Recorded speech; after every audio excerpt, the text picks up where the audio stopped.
cloud. To record to And the then cloud. you and I can coordinate later to find out if it recorded to your account or mine.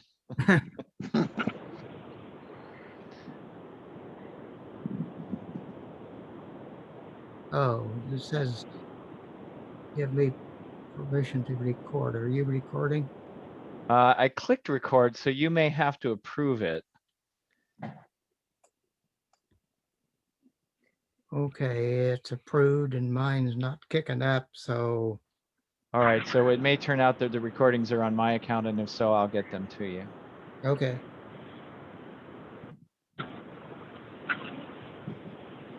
I'm Paul Sheldon, as most of you know, and we're going to be talking today about dreaming, specifically lucid dreaming and active real-time communication between experimenters in a laboratory and lucid dreamers in the dream state.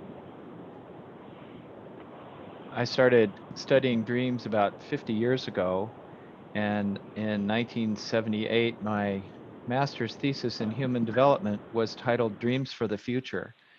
And I studied particularly creative dreamers in the waking world who have a dream that's larger than themselves, that they're aspiring to achieve, and how people's lives change when they take on a dream that's bigger than themselves, like solving climate change or providing clean and renewable energy or creating equity for women in the socioeconomic system of developing economies and things like that. So it's a topic that it has interested me greatly for quite a while. And about that same time, I encountered the work of Stephen LaBerge at Stanford, who was the first Western researcher to document in the laboratory that he was dreaming and knew he was dreaming in a way that could be verified in the laboratory. And we'll talk about that later on. But my study of that work and my personal explorations in lucid dreaming led me to the work that we now call dreamosophy, which focuses on the confluence between waking and dreaming and how dreams come into being in the waking world and the whole process of realizing dreams.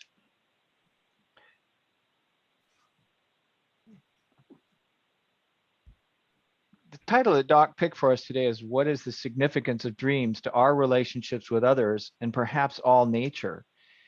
And my work is based on the book Wisdom of Dreaming, which Bill held up a moment ago, and I'll hold up the new edition with Dr. Ingrid Bamberg as a co-author. And in this, we propose a new approach to dreaming. We've developed this in work in prisons and jails, where we went into places like the Lafayette Parish Jail in Louisiana and Noble Correctional Institution in Ohio, and taught incarcerated people how to dream. And it's kind of an interesting dynamic because dreaming is a wonderful metaphor for being imprisoned in the human condition. And so we offered a course called How to Be Free in Your Dreams, to help people recognize that when they enter into the dream stream, they're completely free from whatever constraints are present in the waking world. So let's start a little bit about how to remember dreams, because not everyone remembers dreams. Can I just kind of see a show of hands here? How many people remember at least one dream a week? So most of us. Okay, and how about one dream every morning, every time you awaken from dreaming? Do you always remember a dream? Okay, and how many people here have at least once in their lives experienced a lucid dream where you knew that you were dreaming while you were dreaming? Okay, we have a few. Wonderful.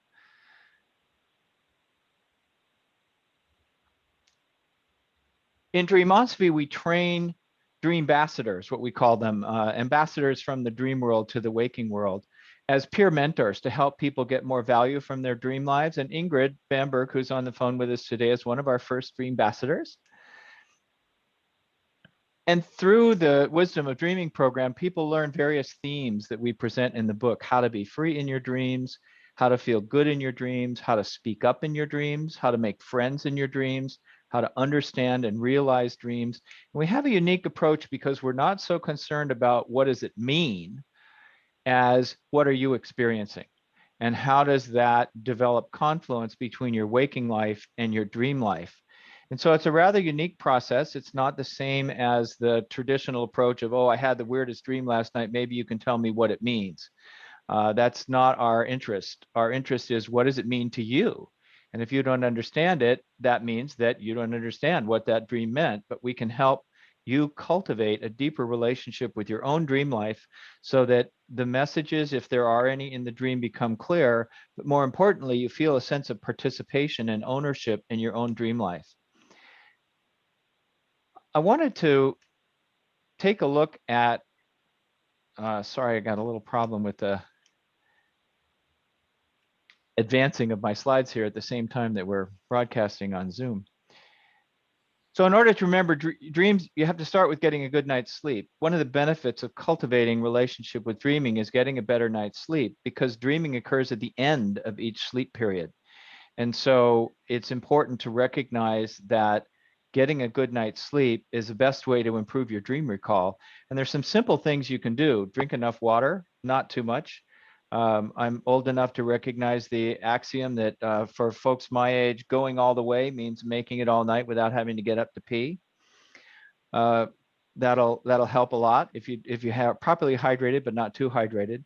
Also during the day, enjoy some time outside, full spectrum light, at least an hour.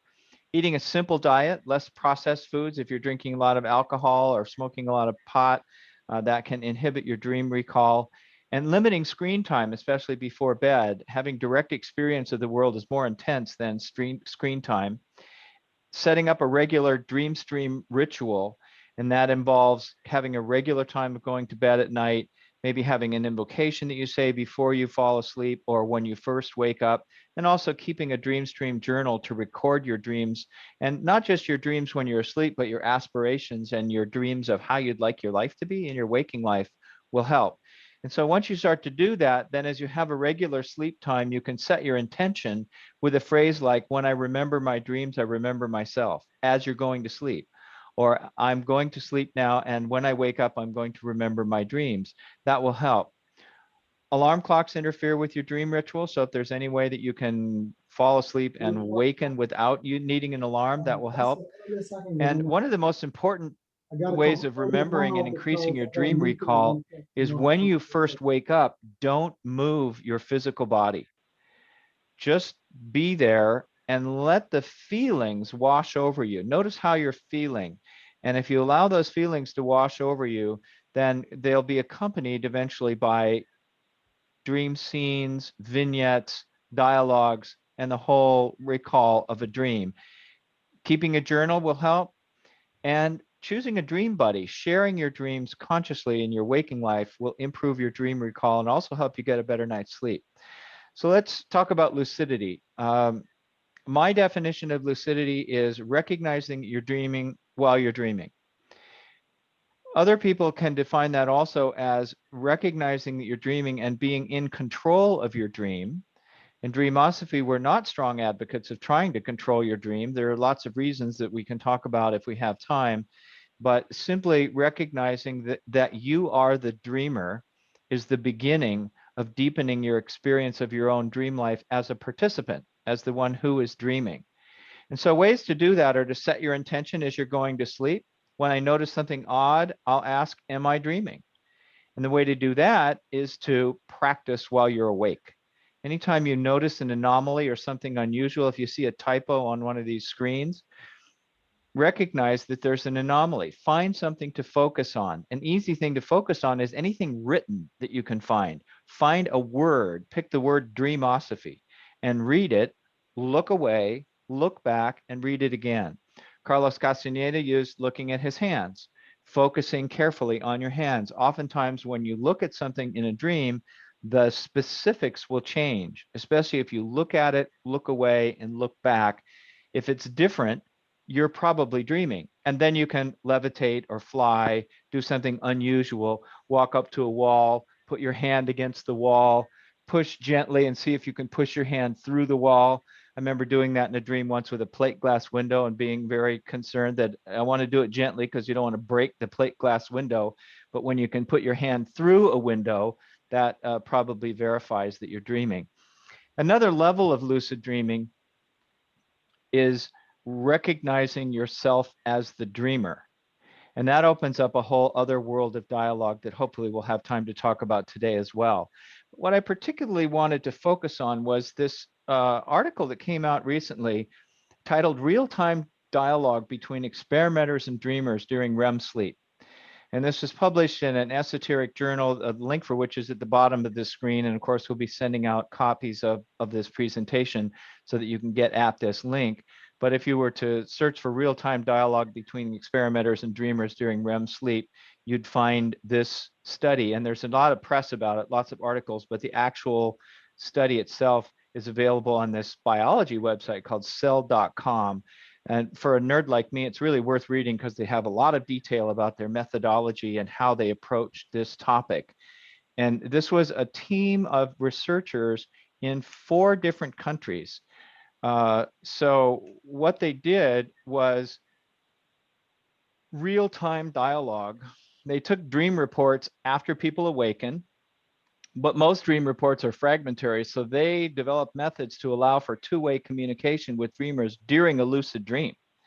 And the researchers presented math problems and yes and no questions to the dreamers. And we'll talk about how they did that in a moment.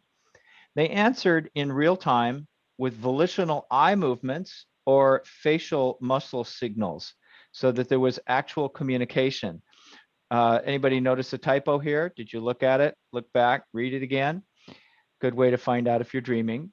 But they had 4 independent teams in 4 different countries, and they independently verified their results with third-party evaluators who didn't know what it was they were seeing, but they could point to the anomalies and verify. They used these eye movements and selective facial muscle contractions, and they obtained correctly answered questions on 29 occasions across 6 of the individuals tested. So this is a very small sample. And as I said, again, this is 4 teams in 4 different countries using 4 different methodologies. But across those teams, they did identify 6 very clear incidents where they had communication back and forth. And how that worked is a little complicated here. Can you all see my cursor as I move across the screen? So I'm assuming most of you are familiar with the general sleep cycle where you have waking, you go down into deep sleep, you come back up into a period of rapid eye movement, and that'll last early in the night for 30 or 40 minutes over 4 or 5 cycles. And then towards the end of the night, that period lengthens to 60 to 90 minutes of REM sleep during your last sleep cycle. So if you're waking up with an alarm, you're depriving yourself of the most fertile period for dreaming. And then what they did was they had eye movements. This is left vertical electrooculogram on this red line here. And then the right is horizontal oculogram. So they're looking at vertical eye movements and horizontal eye movements. And they used eye signals when a dreamer knew they were dreaming.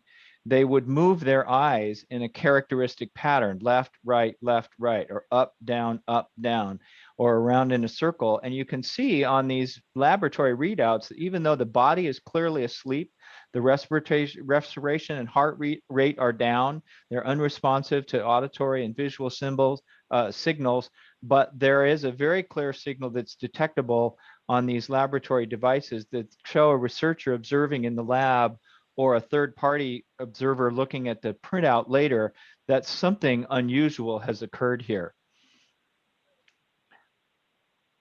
When they recognized that someone had signaled that they were dreaming, the different teams used 3 different ways of communicating with the dreamer.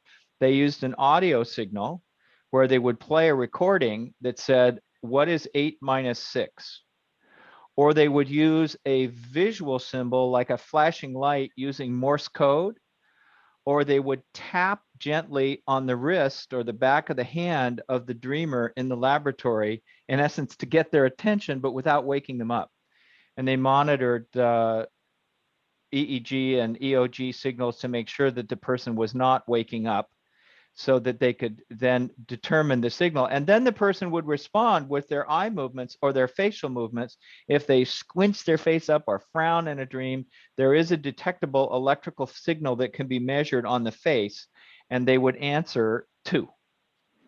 So that's an example of how they, and if you look at these EEG printouts here, you can see that the two is very obvious in the otherwise regular patterns of what they were measuring. So for example, I was at a party with friends that I heard your voice coming from the outside, just like a narrator of a movie. I decided to answer no with facial muscle contractions. So that was in response to a yes or no question that was asked auditorily. Or when the light started flickering, I recognized this as a Morse coded signal from the outside. And I counted 1, 2, 3, 4, 1, 2, and I reported the answer as 4 with eye signals. Or during the finger tapping, I was fighting against goblins. I remember being surprised that I was able to do many things at the same time as the task. So those are the examples of the methodology and the experiments that these folks did to recognize that in the dream state, it is now possible, a very simple basis. I mean, we're way away from inception level, being able to walk into somebody else's dream or the matrix or something like that.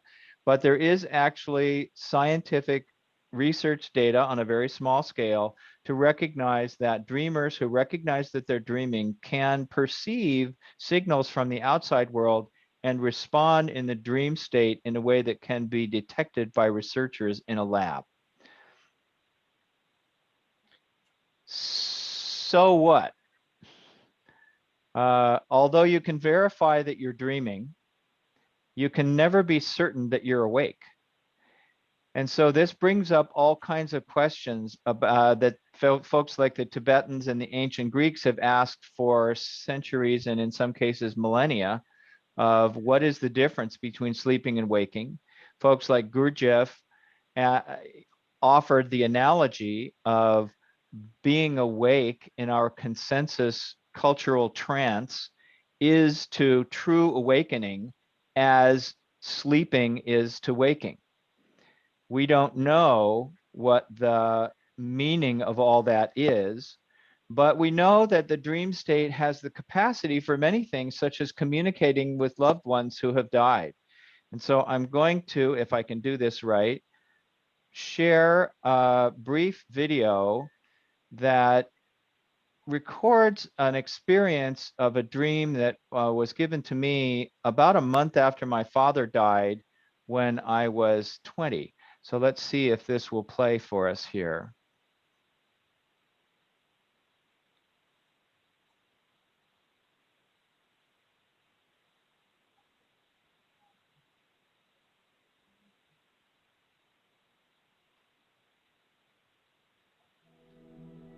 Dreams are an opportunity. They're like a doorway that you can step through, a watershed moment. My father died when I was 20, and I wasn't ready to let him go. In fact, his last words were, "I just need a little more time." I was mad at him, and I dreamt that I was crying out to him, "Daddy, Daddy, why did you leave?" And he came to me as a physical presence, but more as a felt presence. And he gave me this image of Greek amphorae, of water vessels, clay vessels that extended back into the past. And he showed that each of the forebears had poured his water into the next vessel through the generations, and that he had poured his water into me. And going forward into the future, the vessels were empty, and it was up to me to continue on. And I woke up feeling a sense of completion. Dreamosophy is about having a more effective dream life so that we have dreams that influence our waking lives, and we have waking lives that influence our dreams. There's a certain freedom that occurs in the dream world where we literally can be anything we can imagine. There's so many problems that we don't know what to do with. But with our dream world, we can dream up a future worth living into. And that's really what I'm calling people to dream up solutions to the things that are really bothering us, to be present to the nightmarish qualities of life, and to recognize that we can dream up a way to make it better.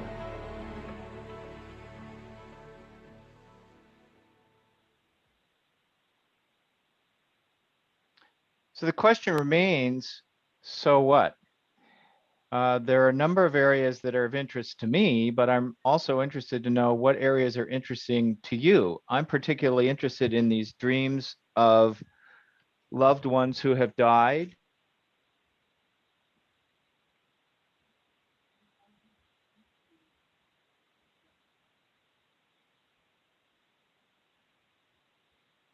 Hello?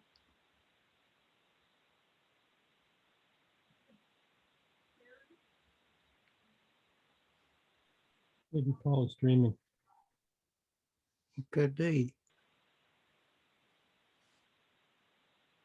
Hey, Paul, you there? Disappeared.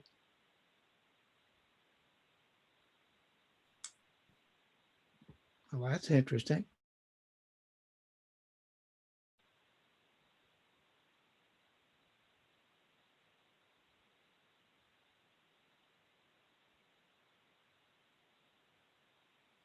There he is.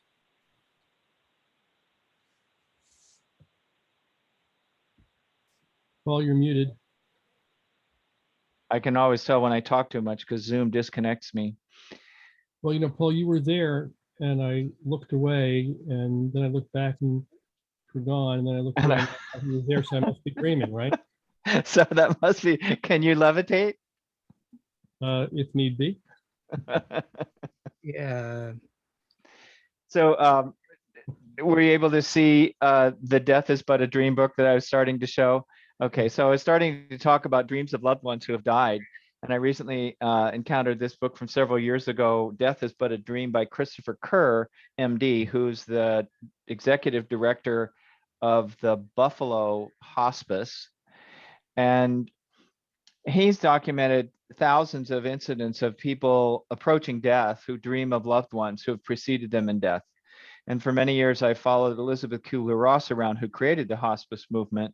And she had documented thousands of incidents, particularly of young children under the age of 6, who were approaching death, who were greeted by loved ones who had died. And one of the interesting things she noted was children in all cultures, even cultures who are those who are cared for by a mother or father or an auntie or someone of the older generation, or children in baby houses in Israel, there was no incident in all of her thousands of anecdotes of a child who was greeted by someone who was not dead.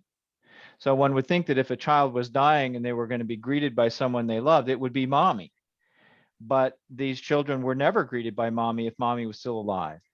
And so that's an area of great interest. Of course, recreation and dreaming, flying, breathing underwater, having superpowers, all that sort of fun thing is lots of fun.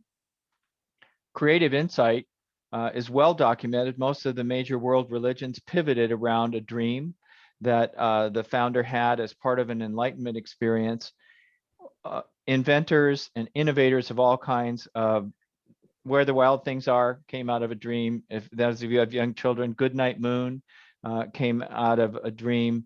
The structure of the DNA helix was revealed in a dream, as was the structure of the benzene molecule, in which Kekula dreamt of an Ouroboros snake that was eating its own tail. The sewing machine needle was identified in a dream, how to make the sewing machine work, and on and on. So many examples. And then spiritual experience, being able to have a direct experience of divine presence in the dream street. That really pivoted for me in the mid 1990s. I had a series of dreams where I encountered beings of love and light who gave me a kind of reassurance and comfort that I'd never experienced in the waking world. Uh, there are so many ways to explore what's possible in the dream world, but what does this provoke in you? What do you see in this? What are some of your experiences for the implications of this verification that it's possible to recognize that you're dreaming while you're dreaming?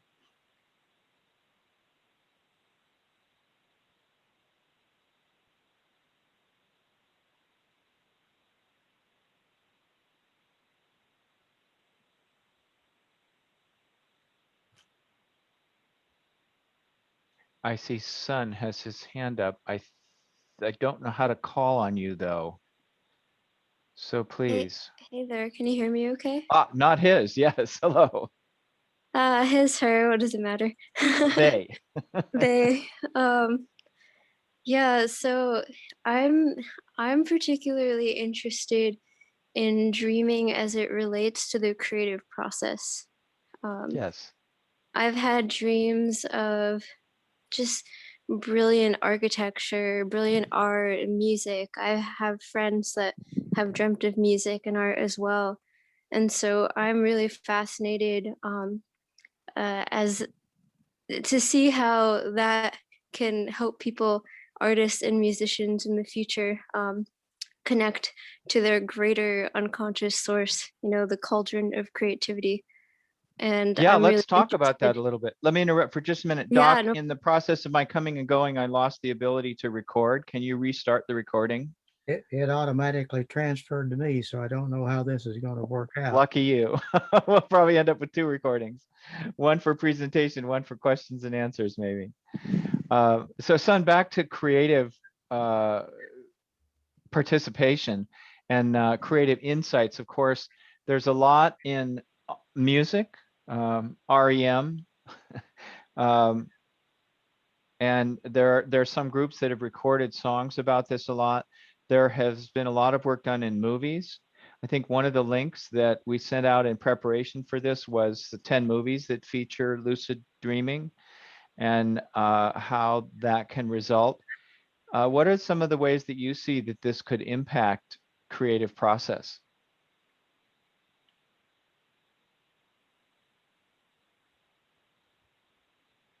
Um, well, I think that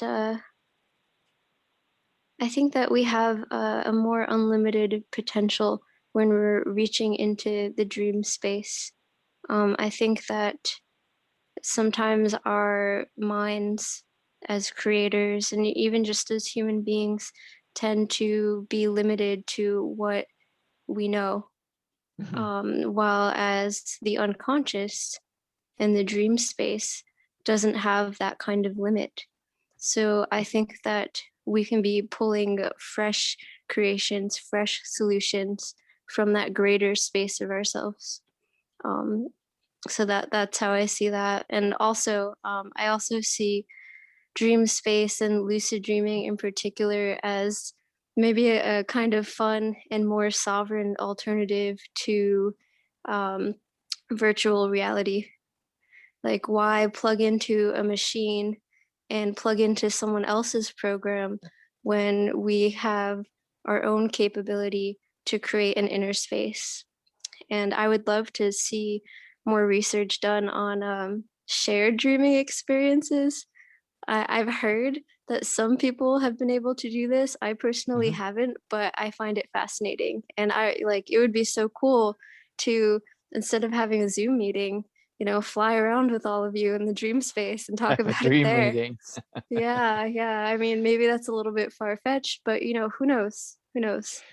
Well, 30 years ago, there was, before the World Wide Web became the way of doing it, there was a wonderful group on UUseNet called alt.dreams.lucid. And some people there were cultivating the possibility. There is a book called Tandem Dreaming, if I recall correctly, um, that presented some experiences, and I'll see if I can find it and post it in the chat or at least on a follow-up. But that it's a squishy subject in terms of research. It's there. The experiments were not very reliable at actually establishing verifiable tandem dreaming. They did things like, okay, I'm going to go into the dream state and I'm going to go to a temple on the mountaintop and I'm going to place a beacon there. And other dreamers should come and find a beacon and then describe their dream experiences. It was not highly successful in that regard. My mother and I had some tandem dreams where I would dream of lights floating in the air and feeling a sense of connectedness, and she would dream of lights floating in the air and feeling a sense of connectedness. And once again, back to the communication with loved ones who have died. When I was in Ohio, last year at the largest prison in Ohio, a correctional officer came up to me at one of the breaks and said, and asked if she could share something with me. I said, of course. And she said, I'm a Catholic. And many years ago, my brother committed suicide. And I was very disturbed because someone had said to me, oh, well, he's in hell. And I didn't know what to do with that. And it bothered me for weeks until I had this dream. My brother's name was David. And I dreamt that he was sitting in his favorite chair and he was wearing a pendant around his neck that shone more brightly than anything in the waking world. And he stood up and walked towards me. I could smell his perfume. And he was very well known among the family and our close friends for giving great hugs. And we called them Davy hugs. And she said he came up and he gave me a Davy hug and said, don't worry, I'm fine. And I thought that was wonderful. I woke up feeling reassured that he was probably okay. But after a few weeks, I started to doubt again. I thought, well, maybe that was just a dream, or maybe I made that up. Maybe it was wishful thinking. And a friend of mine came up to me and she said, Michelle, can I tell you something? I've hesitated because I didn't want you to think I'm crazy and I thought you might not believe me, but can I tell you about a dream I had? And Michelle said, yes. And her friend said, about 3 weeks ago, I dreamt about Davy and he was sitting in his favorite chair and he was wearing this beautiful pendant that shone brightly with this yellow light, so brighter than anything I'd ever seen. I could smell his cologne, and he got up and he came over to me and gave me a hug and said, tell Michelle I'm fine. That kind of experience changes people's lives. It's not predictable. We can't force it or schedule it, but we can cultivate it by calling forth an openness to that sort of mysterious, unexplainable experience that is something we really care about. It's something that really matters to us. And so by cultivating that, many artists are receiving inspiration about where to go with a stuck project, or how to get inspiration for something new, or how to call forth world peace, or cooperation, or the end of racism, or better treatment of people who are in disenfranchised classes, through calling forth serendipitous arrivals of non-linear phenomena. Is that on topic for you, son? Yeah, absolutely. That's really cool. Yeah. I would still though, because what you're saying is that there's a shared dream between people, in the sense of two people dreaming of the same context and the same narrative. Um, and that in itself is really awesome. That's beautiful. However, I still, I still, and again, it's still a little far-fetched, I can admit, but I still have a dream of my own to see if there is any sort of way that if you gather a group of people together, you can create, I don't know if it's the environment, or everyone drinks the same herb or listens to the same binaural beat, or if there is some other kind of uh, language map of meaning that people can follow to the same place. Like I don't know, I don't know what the answer is there, but I would love to see more of that. And I don't know how it would work in a research setting, because this stuff is it can be kind of, you know, blurring the lines between objective and subjective, because dreams are subjective. But it would be cool. It'd be cool Yeah, and just over the decades, I have kind of turned away from the objective, scientifically verifiable type of research because it's so rigorous. It's really distracting from the level of experience that's possible. And yeah. so, you know, when we're looking at something like the emergence of the spirit of Gaia and being in communication with the nature of Earth, or the nature of life as we know it, it's almost disrespectful to try to cram that into the scientific paradigm in order to to produce some kind of objectively verifiable result. So what? We already knew it intuitively. It's like movies about war that prove, that depict how awful war is. I don't need to watch a movie about how awful war is. I know war is awful. Exactly. I want to know Yeah. what to do about it. How do we create a world of peace? And so the same with just personally and professionally, I'm not so I'm impressed by folks like these people on the study that I presented who actually have the rigor to go and do scientifically significant studies. But my question is, then what? Okay, so we prove that we can both be in the same dream. Now what? And that's, I think, what you're onto here. If you can convene a group of people who are ready to cultivate through dream journaling and cultivation of lucidity, a sense of connectedness, maybe you can come up with something where you all get to swim in the same lake. Anybody else have experience with anything like that? Anybody know of anyone who is working on that?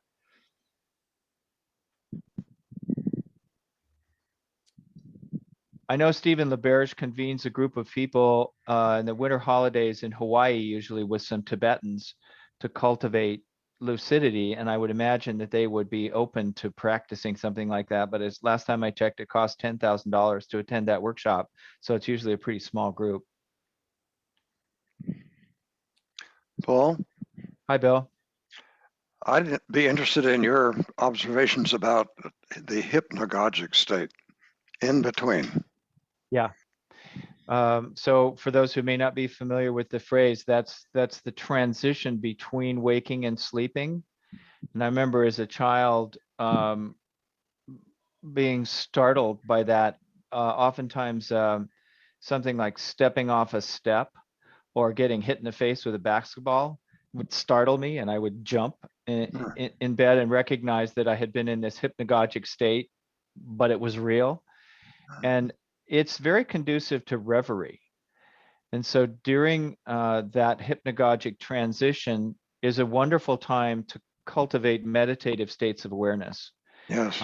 It's a wonderful time to practice mantra meditation, both on the way to and from the sleep state.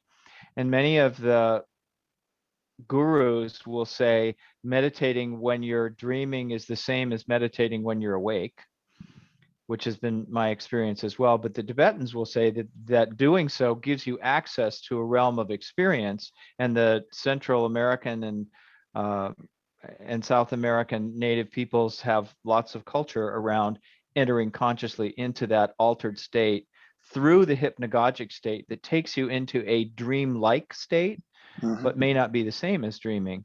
So during that hypnagogic period, what we take for granted as the nature of waking reality begins to melt away. Or as we're coming back, when we're in that hypnagogic state, many of the restrictions and structures of waking life haven't washed back in yet. And so it's a wonderful time for contemplation and cultivation.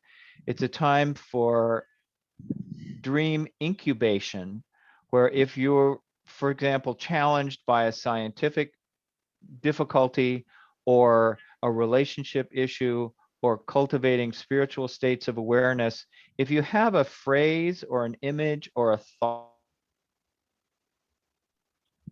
playing with that you're occupied by, calling it up during that hypnagogic state will lead to relevant dreams, and also sometimes on the way back, insights about waking life. Dreamosophy, for example, came out of that reverie meditation.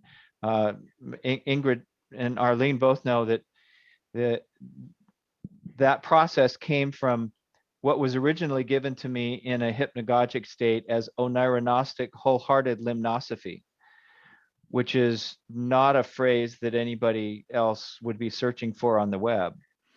And in fact, for 20 years, I tried to find a way to promote oneironostic wholehearted limnosophy.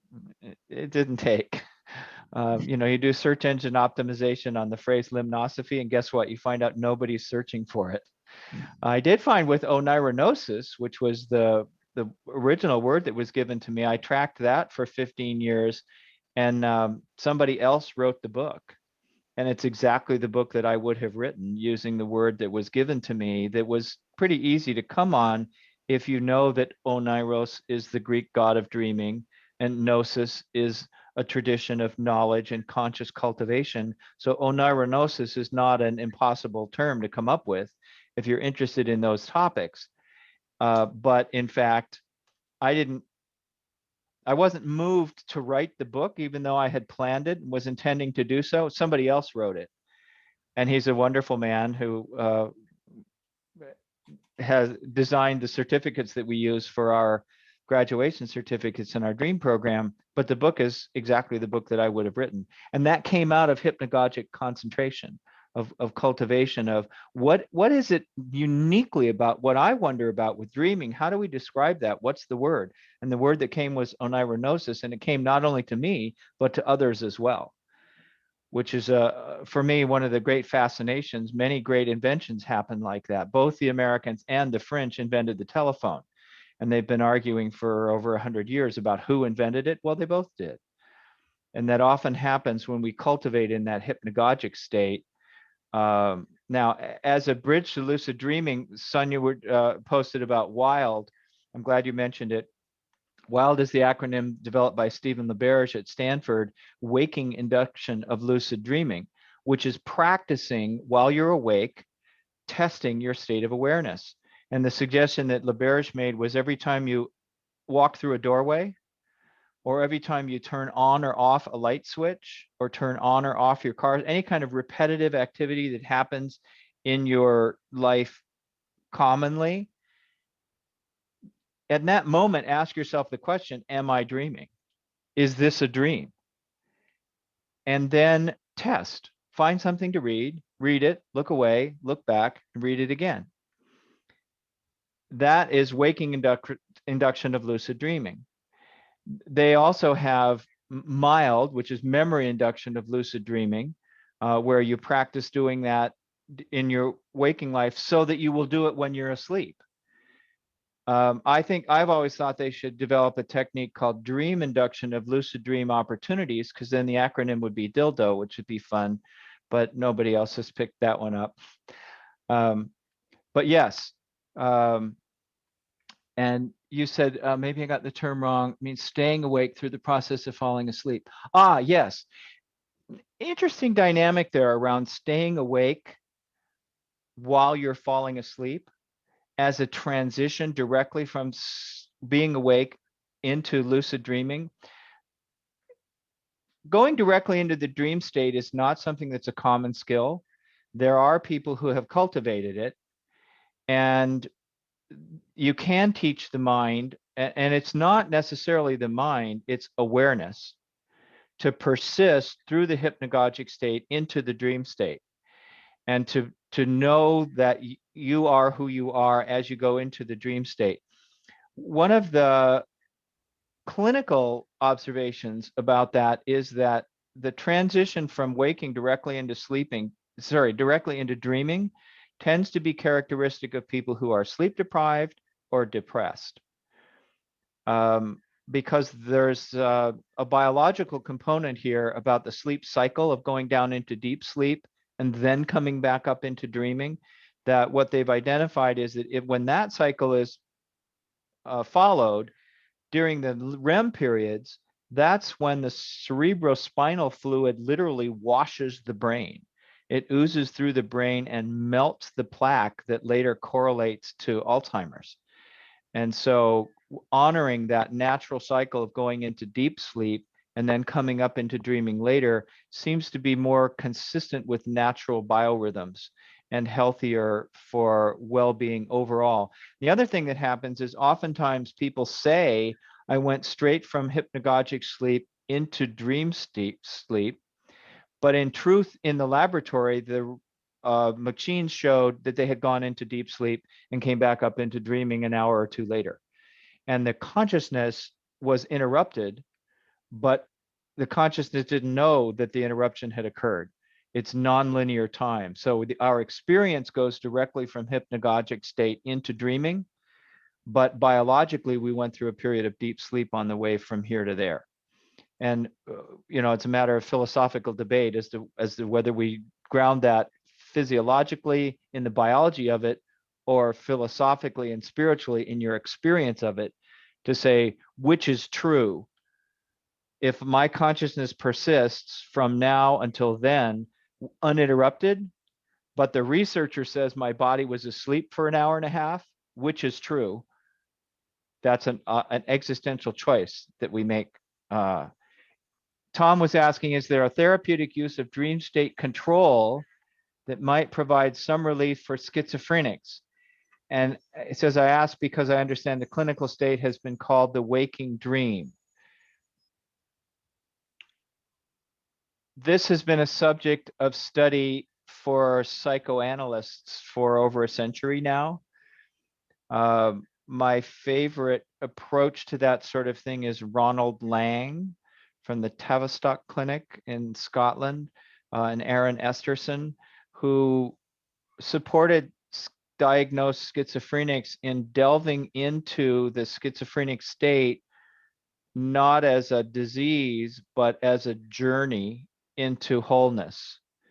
And they allowed them and supported them in going into their dreams, not with a sense of you're hallucinating, that's not real, but with a sense of if you're experiencing it, then it's true for you and it doesn't matter whether or not it's real. And one of the best documented similar journeys is in the book, I Never Promised You a Rose Garden, where they very beautifully depict her nightmarish state that has overlapped waking reality for the rest of us. And I say reality in quotes, where these terrible taunting savages are going to drag her kicking and screaming into this dark realm where they torture her violently. And while that's going on, she lost communication with the consensus reality that other people around her were in, and they couldn't reach her because she was going through these terrible states. And it took years for her to learn that that was a dreamlike state in which that was occurring, that other people were not experiencing what she was experiencing. And she could, in truth, walk away from those people who were torturing her. And she could see them in the distance, but didn't have to allow them to drag her in and close the gates so that she couldn't communicate with waking world. There are lots of documented incidents in the psychiatric literature of people who went through those kinds of journeys and made it back.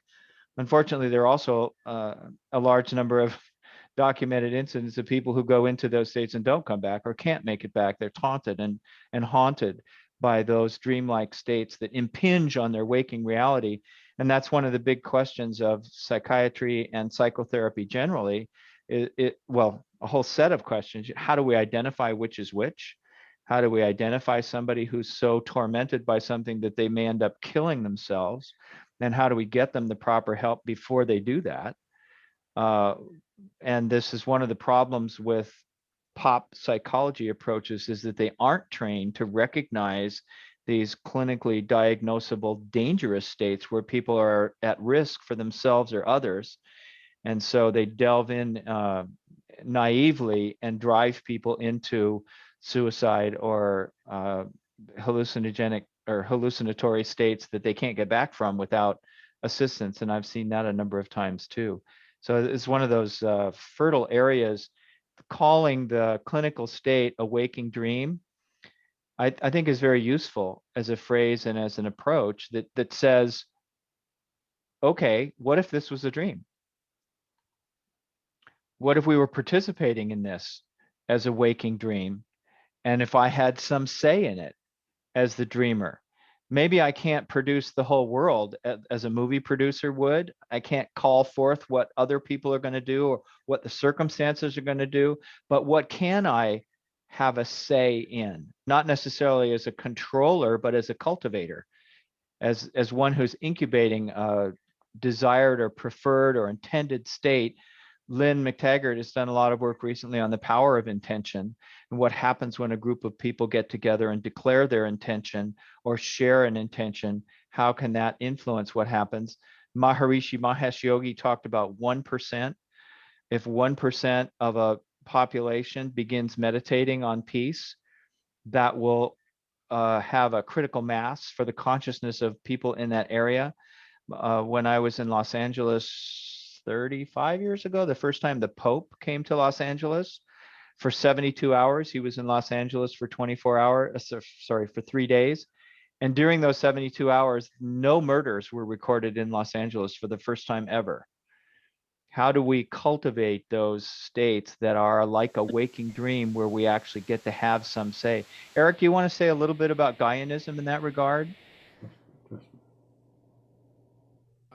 Well, that's maybe beyond this. Not to I put you on the think, spot or anything. yeah, no, I mean, I certainly think that, you know, our efforts to converse and talk about Gaia and our connection to the earth is you know, is a parallel process. I'm excited to be part of this conversation. You know, after we talked recently, you know, you said it in that, and I'll re-say it here because it really helped me. But you kind of made the point that that if you treat a dream like an old friend showing up at your door, and you know, you treat him with, "What are you doing here?" It's a very different experience than if you welcome him and embrace him and, you know, try to catch up. And I actually used that, and it helped me a Ah. lot. I mean, you know, I guess I have one question. I mean, so I remembered a lot more dreams this past week than I normally do. And the only difficulty of that is that I feel like I wake up more often. I don't know if it's true, but it certainly, I feel like there's a disruption of the sleep cycle when I start remembering my dreams, or when I try to attend to my dreams more consciously. Not that that's the right word, but have you come across that before, or is that something that you've? Very much so. I call it the red car effect. You know, when you buy a red car, all of a sudden everybody's driving red cars. And you see all these red cars around. But that was how the first time I experienced lucidity in the dream state was when I was reading Patricia Garfield's book, Creative Dreaming. And just from focusing on that, the possibility, I spontaneously recognized that I was dreaming while I was dreaming. And so having that orientation, that's what I call a dream stream ritual, where you have a cultivation of during the transition saying, okay, I'm going to greet my friends warmly. And then dream recall increases and positive dreaming increases. We often encounter that. When I was first introducing this in prisons, a friend who's a warden at a Corrections Corporation of America facility in Southeast Nevada almost literally threw me out onto a tier in a cell block. I mean, he walked in with me, announced to this block of several hundred felons that there was a guy here to talk about dreaming, and then stepped back against the wall and left me in the middle of the room. And he was testing to see how I would respond. And I sat down at a spider table and invited people to come over and talk about their dreams. And within about 10 minutes, there were dozens of people on the tiers above for 2 layers looking down and shouting questions. One of the questions we got was somebody shouted from the second tier, "Hey, can you teach me how to dream about something other than needles? I can't remember when I've had a dream that I wasn't either shooting up or trying to shoot up." And that person reported several months later, after working in the book that Bill showed us earlier, that they had, for the first time in memory, had a dream that was pleasurable for them that didn't encounter needles. And other people say, I don't remember positive dreams. My dream life is a nightmare. I'm always distressed in my dreams. And then out of cultivating the wisdom of dreaming process, they'll report, for the first time in decades, I had a dream in which I felt good and I woke up feeling good. So that we call that process dream incubation. And it's not just the red car effect, it's actually intentionality, which has a very strong impact. And the dream state is one place where prayer really works. Engaging in a dialogue with even just an imagined other during that transition between waking and sleeping in the hypnagogic state that we were talking about before will call forth a different type of experience in the dream state. Is that what you're asking about?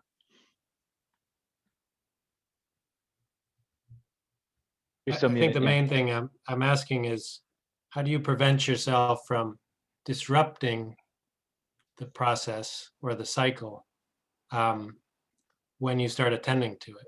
Right? So it's not as much as noticing the red car, but waking up when you notice the red car, or Oh, if that okay. makes sense. So, Yeah. yes, thank you. And in fact, and I'm going to go a little beyond that into lucidity, because it's well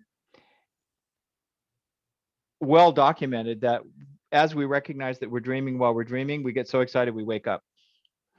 And so Stephen LaBerge in particular has developed a number of techniques for staying in the dream. The first is don't get too excited. because when we get excited, then we wake up.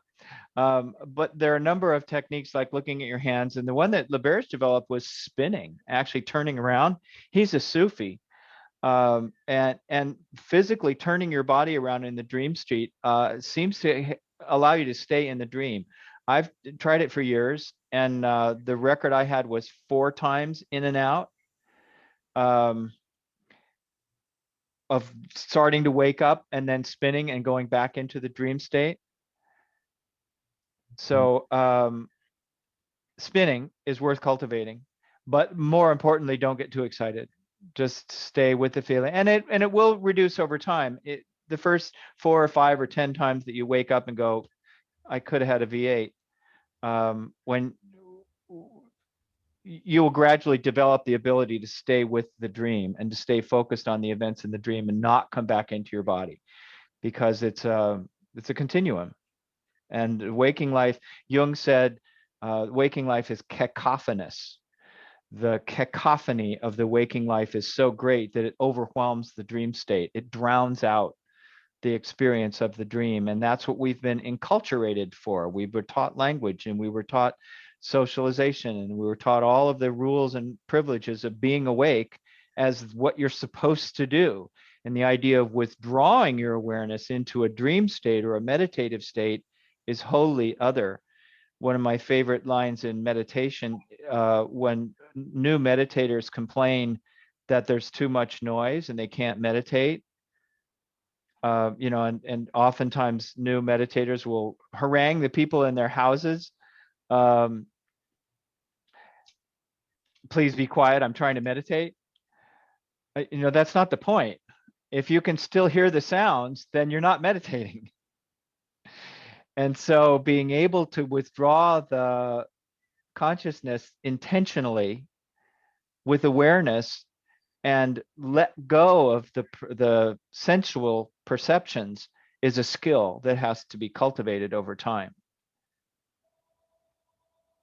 I'm going to come back to Sun's comment about the Mamos and Zagos, holy people of Sierra Nevada, believe that dreams come from the dream god Abutana in order to help show us where we are out of balance with nature and Gaia, and what kinds of offerings to leave to her energetically and balance our impact.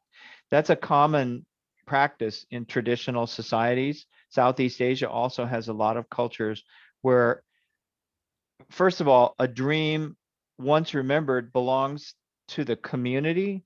Dreamers are obligated to share their dreams with their family and their village. And then the dream, once told, becomes the property of the community. So everyone engages in dialogue about why was this dream told now? What's in here for us? If anyone is wronged or harmed in the dream, then the dreamer goes to that person in the waking world and gives them a gift and apologizes. And so in the traditional societies, there's much more recognition and cultivation of that dynamic interplay between the dream world and the waking world, so that we can actually gain confluence, is what I call it, interchange between the two states of awareness. Sun, can you say more about using the sensual perceptions? Yes. So you were speaking to sort of withdrawing your consciousness inwards, so that certain sensual perceptions don't bother you, like the noise and stuff. But I found that you can also reverse that process and use the perceptions of your senses to meditate on the noise. And it's kind of like a Ah, yes. mindfulness practice. Okay. And with that, I also wanted to suggest to Eric, when you're getting lucid, you can use a similar process. And I call it grounding. I'm sure other people have different names for it, but you just breathe mindfully into your space. You relax in the dream.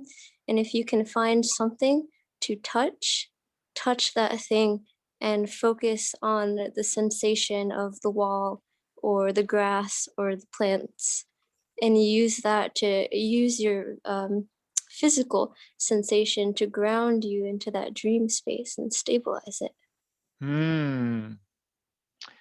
Yeah, wonderful. Thank you. By the way, illiterate that I am, I can't read the characters that are after your name on your signature. Can you tell us what they are? They're Jing and Ying. And And they Jing is a form of energy and Ying is feminine. yes, and I mean every character has multiple meanings, but Jing also translates to like gentle or flowery, and Ying Mm, can also translate to like brave or heroic. And I like to put them together so that they balance each other out and form this really beautiful combination of gentle and brave. The gentle thank warrior. you. Wow, Yeah, how no problem. inspiring. Thank you for asking. Yeah. I saw in the Jing character, it looks almost like a I Ching reading. Looks like a hexagram. It kind of does. Yeah. I wanted to take a moment also. I don't know if she's not on video, but I don't know if she's still monitoring. Arlene Price has joined us, who's one of our dream ambassadors in Chicago. And I wondered, Arlene, if I could call on you to say a little bit about dreaming and spirituality and the confluence between dream states and living a spiritual lifestyle. Are you still there? I can't talk.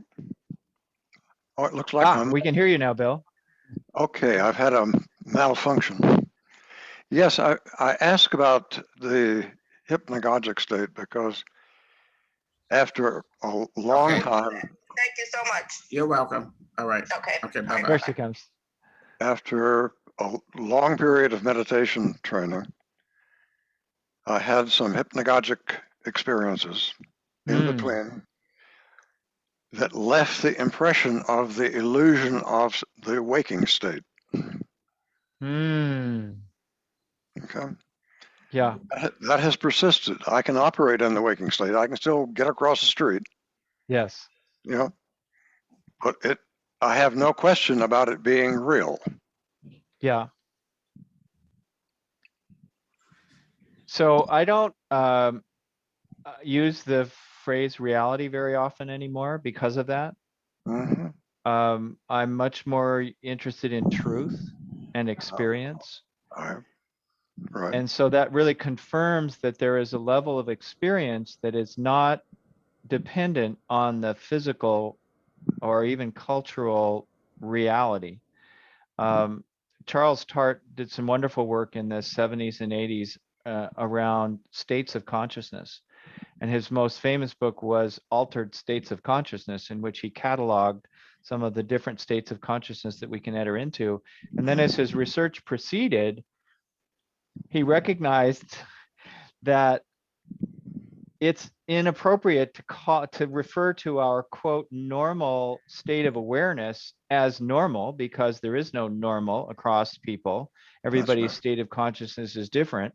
And for people who have cultivated meditative states of awareness and dreaming states of awareness and spiritual states of consciousness, what we refer to, or what Gurdjieff and Charles Tart refer to as the consensus trance, in which we are led to experience the quote real world as quote real.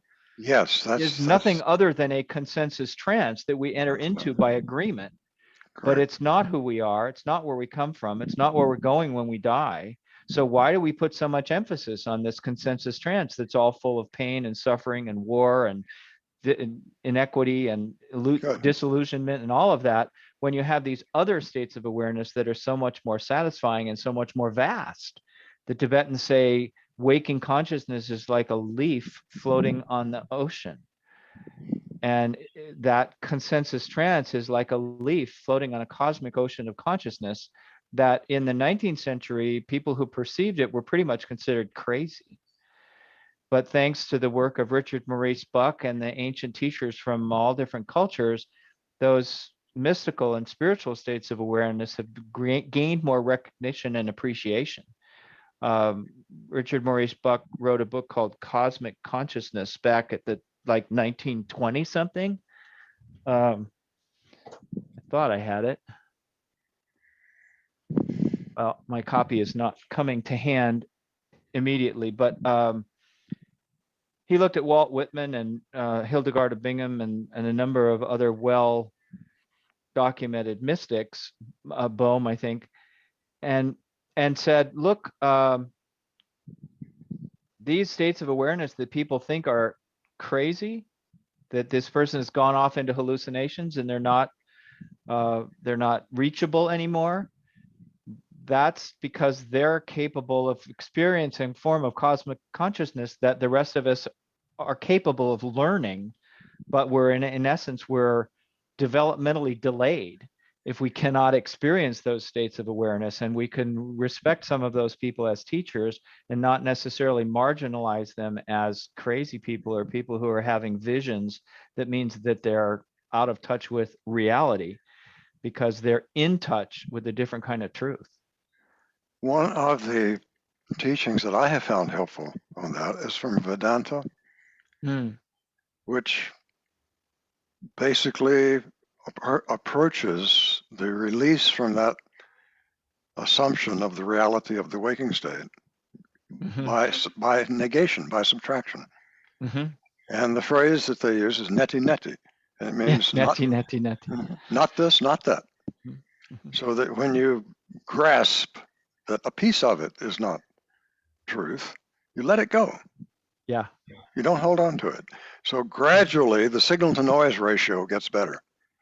Yes. And the Tao Te Ching says the truth that can be expressed is not the truth. Exactly. In the silence is where my wife has this wonderful card on the refrigerator that says, stop talking. That's the Tao. That's from Taoism. Start listening. So now that Arlene's back, I wonder if I could call on you to share a little bit about your experience with the relationship between dreaming and spiritual practice.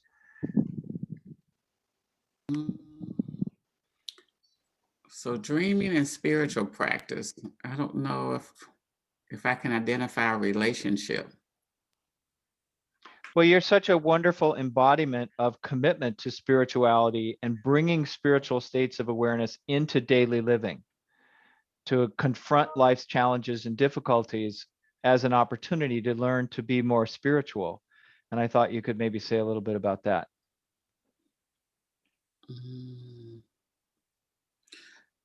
You know, because I know that I've shared with you a number of dreams that I've had and, still have frequently, in terms of, I'm always having some dreams that me and my mother is doing things, like at our old house or going places together and doing things.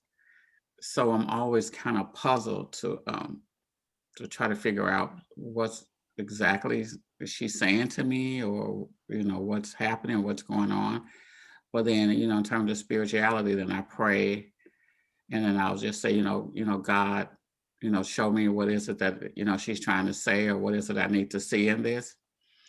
So I haven't been able to really come up with an answer yet, which is still kind of confusing. So I mean, unlike you, Paul, like you're able to relate, with your father's dream and some other things. Like I've had weird dreams like snakes chasing me and, or the car going off in the river and not quite hitting the bottom of the ocean.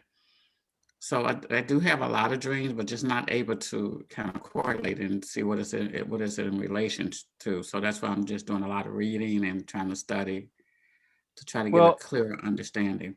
And you're a wonderful example for me of someone who lives in that confluence, because your work is to help people realize the dream of home ownership.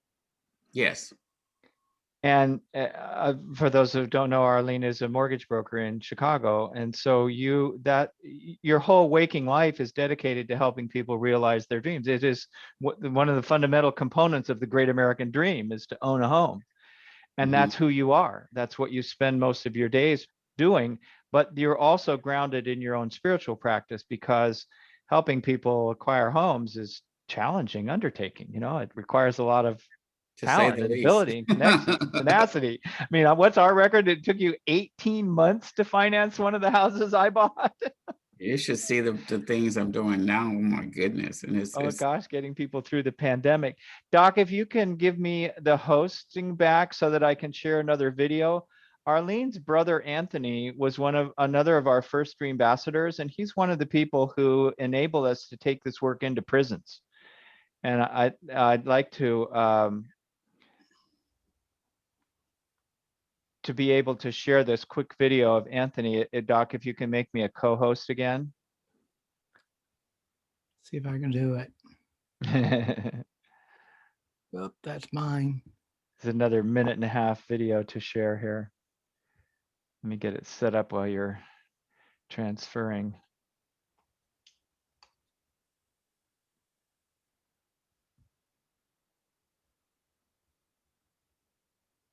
Okay, let's see if I can share. Not yet.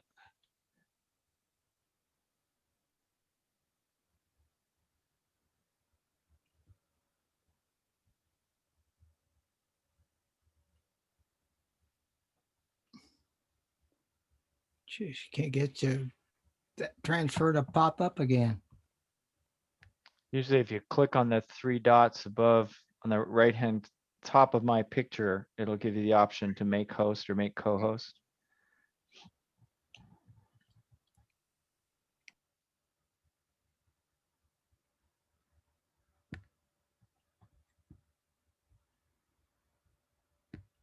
Okay, you're the host, I think. Okay, here we go.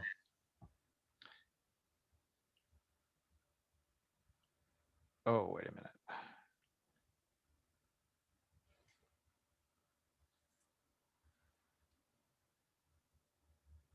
This is Arlene's brother, Anthony, here.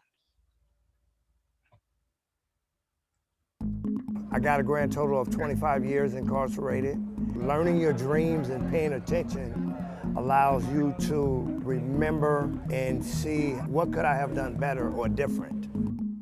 Dreamosophy is an approach to deepening your relationship with your own dream life. If you're a warden of a prison institution or a program manager, offering a Wisdom of Dreaming course offers an opportunity to help people pay attention to who they are and to be more relaxed and more cooperative and collaborative in what they do on a daily basis. It can make your life richer, valuable, and make you feel like you got a purpose here. Many people who are incarcerated have had very traumatic lives, and so they have dream lives that are filled with trauma and discomfort, fear, threat. And beginning to focus on the Dreamosophy approach, people have more benign dreams, more satisfying dreams, and that carries over into their waking life so that they come to the day more relaxed and more settled in their sense of being okay. That can be a very healing experience, and it allows them to go through the day less likely to erupt or to have anger management problems because they're feeling more settled inside.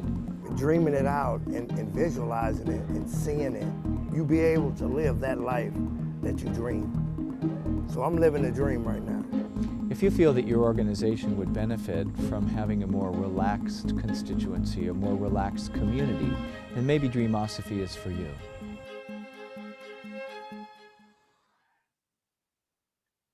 Anthony works for a group out in Oakland, California called Planting Justice. He's been out now for a decade, Arlene, 9 years? Yeah, he came out and really committed to helping people realize their own dreams in their waking lives. Planting Justice helps people convert their lawns to permaculture food gardens. And Anthony is an active participant in one of those programs, and they have a permaculture food forest farm northeast of San Francisco that he works with. He's a real inspiration to a lot of people. And he's how we met, right, Arlene? That's how we met. All That's right, how I the think relationship began. we may have wandered around this topic just about enough for today. Does anyone else have a particular thought or comment that you'd like to share before I take us out with a song? Doc, well, there are a couple. Do you know of any mass execution? I'll tell you what I have in mind is Dias de los Muertos Yes. by, I live where there's a big Mexican population, and some claim that on that day they can communicate with the dead. I have no direct experience with it. I didn't know whether you did. I don't around Dia de los Muertos specifically. I do know that Hispanic cultures in particular have a much greater affinity for the permeability of the membrane between incarnate existence and the world of the dead. So they don't think that the world of the dead and the place where spirits reside is unreal. It's different, but it's very real for them. And so I would expect to find that to be common. And it's something I'd like to carry on a correspondence with you about, Doc, because it is an area of growing interest, particularly because of the prisons work. We're just getting an awful lot of sharing from people whose dream lives pivot around communication with a loved one who has died or a disembodied spirit of some kind. And so that's really one of the more fertile fields for cultivation around confluence between dreaming and waking, is recognizing that in the dream state, we can communicate with people in other states of consciousness that isn't associated with a body and a personality and a personal history, or is associated by that, but is no longer in a body in this world. And so having the Dia de los Muertos and a time and a festival is worth cultivating culturally. Yeah, I can't help you very much because they don't talk about it much. It's a very family oriented kind of thing that they do day after Halloween. Yeah, you have to speak Spanish for one thing. You have to be able to enter into the culture. So it's worth cultivating that. Well, we are nearing the end of our time. One thought that crossed me while we're going through this is how many of our waking ideologies, dreams, whatever you want to call them, are pretty much hallucinatory in themselves. That's an important question to ask, especially with those intense experiences that are painful or uncomfortable. One has to ask what's the dream and what's truth? What is authentic experience and what is a bad dream? We don't know yet, but it's worthy of cultivation. So I'm going to finish with a song that was written by a friend in Northern California whom I have known for 60 years, Ken Collins, who retired as a lawyer to become a folk singer. And he wrote this song that goes, "She circles her hand lightly overhead, and magic comes sprinkling down. She kicks up the skirt with her heels as she twirls, singing as she twirls around, because dreams without hope won't come true. Wishes still need faith to fly. Hearts that can open like new will dance to the song of the sky. How long has it been since you dreamed with your heart words that were sacred to you? How long has it been since you sang with your heart, knowing your dreams could come true? Because dreams without hope won't come true. Wishes still need faith to fly. Hearts that can open like new will dance to the song of the sky." Very good. We're at the end of our time. Does anybody want to input something they haven't had an opportunity to yet? Thank you, Paul. You're very welcome. The pleasure is mine, I assure you. It's great to see you all, however briefly. And special thanks, Doc, for convening. Sun, for joining us. Great to meet you. Yep. Thank you. Very interesting program or experience for us. So we'll Glad to continue hear it. next month. That'd be, forgot the last Wednesday in April. Forgot what day that is. And you still have the recording, Paul, so you got to sign it All back. right. You gotta I sign will it. stop the recording and then we'll go hunting to find out where it's